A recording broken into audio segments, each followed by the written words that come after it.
That's my tax prep checklist for January to help set you up with a couple really simple systems to help your year be so good and so easy, and make sure those tax documents and those receipts are orderly and in the place you need them to be when the time comes.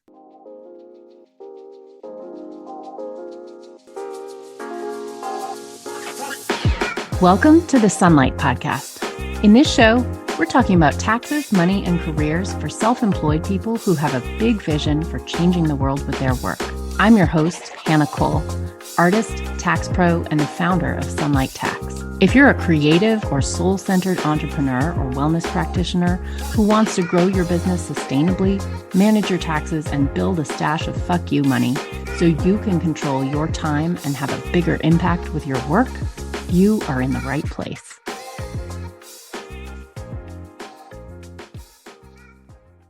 Hello, beautiful. I am coming in hot today with what I think is the very most valuable Sunlight Tax podcast you're going to hear all year long. This is going to repeat some information that was in a podcast in January last year, but guess what? January is the time to get organized. So this is a great and important time of year to set up a couple very simple systems to just get yourself on track all year long. And I'm going to spill the tea today. You're going to hear everything in this episode, but I want you to know that, of course, my larger program, Money Bootcamp, has more of this. This is a taste of what is inside my larger program, Money Bootcamp. If you ever feel called to see what's inside of that, you can find it at my website, sunlighttax.com/moneybootcampimpact. All right, so let's get started. This is your January checklist to get yourself organized for the tax year. First things first, I want you to record your odometer. All right. This should be a task you do around January 1st every single year. Listen, if it's a couple days after January 1st, close enough, right? You're as close as you're ever going to get to January 1st of this year. This is really important because no matter how you track your business mileage, whether you use what's called the actual expense methods or you use the standard mileage method, which is the one I usually recommend, most people get more money that way. Either way, you need to report on your taxes how many miles you drove total for the year. And for that reason, recording a simple habit of recording your odometer around January 1st every single year is going to help you know that number. Okay. It's just one thing you have to do early in the year. Just go snap a little cell phone picture of it or write it down in your notes app on your phone, and then you've got it. All right. And what this does for you is it gives you an ending mileage for last year's total miles driven. And it also gives you a beginning mileage for this year's miles. Okay. Really lovely, easy peasy, simple task you can do now. All right. Also, I recommend while you're at it, set yourself a little calendar alarm for this, right? You want to do this every January 1st. So go ahead and set yourself an alarm. If you're in my program, Money Bootcamp, the calendar that's part of the program is going to prompt you to do this every January 1st. So you don't have to set that alarm. I've already done it for you. All right. Next, tax documents. One of the most important things to know about January is it is the month you're going to start receiving your tax documents. So all those 1099s that if you worked for anybody, if they paid you over $600 for the year, then they owe you a 1099. And so you should expect to get 1099s. The deadline for issuing 1099s is January 31st. And so you should start to receive them throughout the month of January. And if you haven't received them all by about February 2nd, then they're late, and you should definitely contact the person who owes you one to make sure that they do intend to send you one, because you need it for your taxes and it's a real pain in the butt if you file your tax return and then you receive a late 1099. This is a thing that absolutely does happen. It's super annoying. It gives you a new PayPal relationship with the IRS, which is nobody's favorite pen pal relationship. So get in touch with anybody who owes you a 1099. And what you want to do is you want to give yourself a place to put those documents. Now, of course, you're going to get other tax documents too. They're not all 1099s. You might get some W-2s. You might get your spouse. Who knows what your spouse does? They're going to get their tax documents. You may get a HUD statement. If you bought a house in the last year, you may get mortgage interest statements, tuition statements, brokerage statements, all kinds of stuff is coming in. And your most important task is really just to have a place to put them, right? And all you need to do is designate a spot in your house. It can be the lower left-hand corner of your desk, right? It can just be that. It can be a hanging file folder in a filing cabinet. It can be, the pile on your kitchen counter, maybe. But whatever it is, you want to just make sure that you have a consistent location. All right.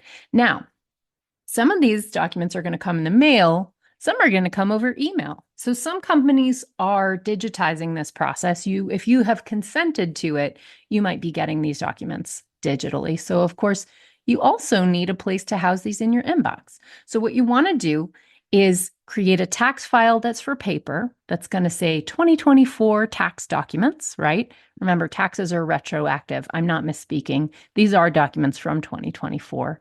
You only get them in 2025. So you want a paper file folder that you're going to stick them into, and then you want a digital one in your inbox. And you can just label it, tax year 2024 tax documents, right? Something like that. Okay. Awesome. Also, if you moved this year, I highly recommend that you reach out to anyone who owes you a W-2 or a 1099 and confirm your new address with them. And this is something you want to get on as soon as possible, because once someone issues you a 1099, if they're sending it to the address that you wrote down on a W-9 you filled out for them, they've done their job.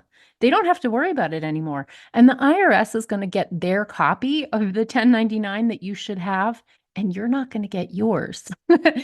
This is a really easy way to accidentally fail to report some income, and the IRS is going to catch you on it 100% of the time. So you definitely want to make sure you don't miss any 1099s or W-2s, brokerage statements, etc. All right. So reach out and make sure address changes are recorded by anybody who's sending you one. All right. On the flip side of 1099s is if you owe a 1099 to someone, right? Because if you are a self-employed person, you may well have hired a web designer, a graphic designer, a social media manager, a virtual assistant, a studio assistant. I mean, on and on and on. You could name a million different functions and roles that you might hire for.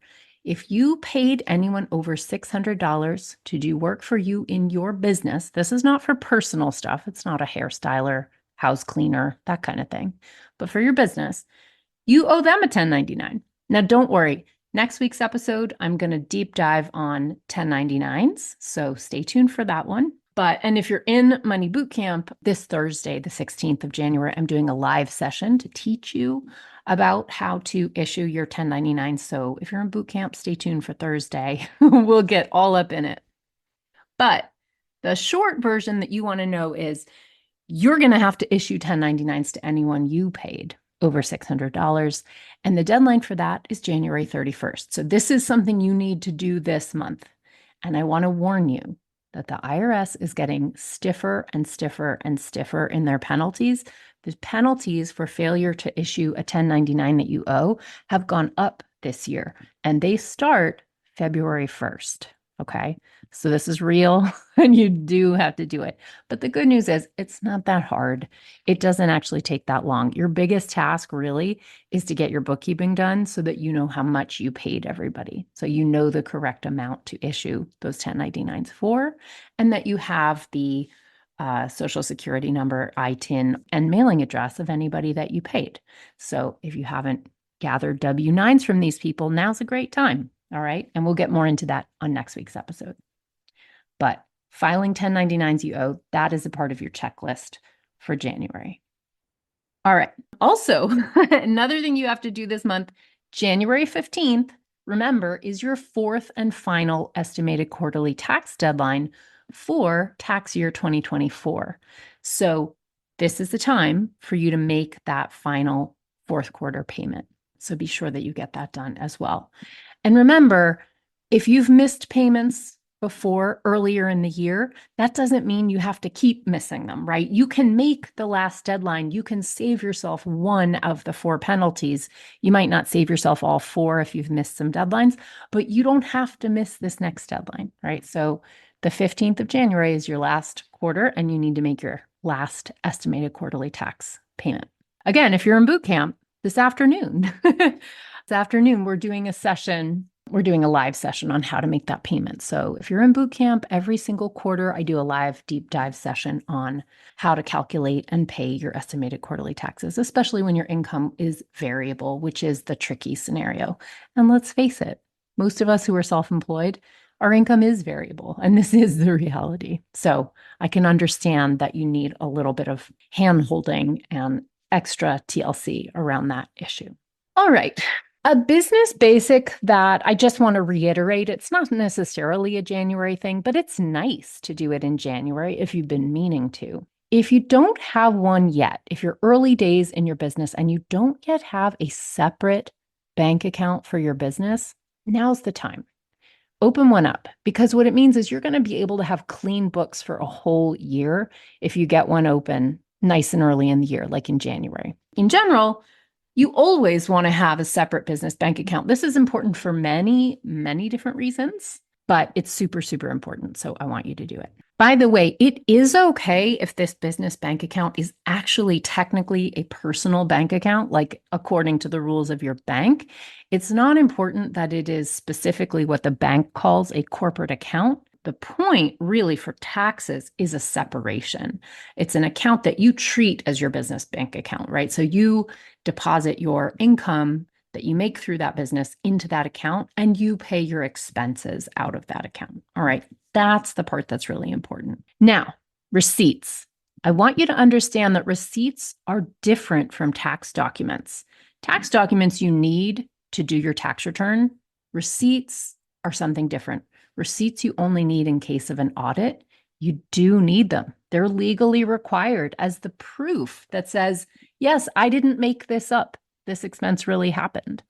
But you don't need to do your taxes from them. In fact, you shouldn't. That's what that bank statement from the business bank account is for. But you do need to keep your receipts. So a wonderful, wonderful unlock that you might not have realized is that you never need to sort receipts. There's a really simple way for you to keep receipts in chronological order and just put them in cold storage so that you can have them and access them for the year that you want, for the dates that you want at any time. And here's my tip. So what you want to do is when you're getting physical receipts, now receipts that you get in an inbox, right? Emailed receipts, your receipt from Amazon or wherever you're buying your materials from, those receipts are already going to be in chronological order. Those you just need to save into a folder in your inbox, okay? That one's pretty simple, but you want to create a digital receipt folder. So you want your receipts separated out by year.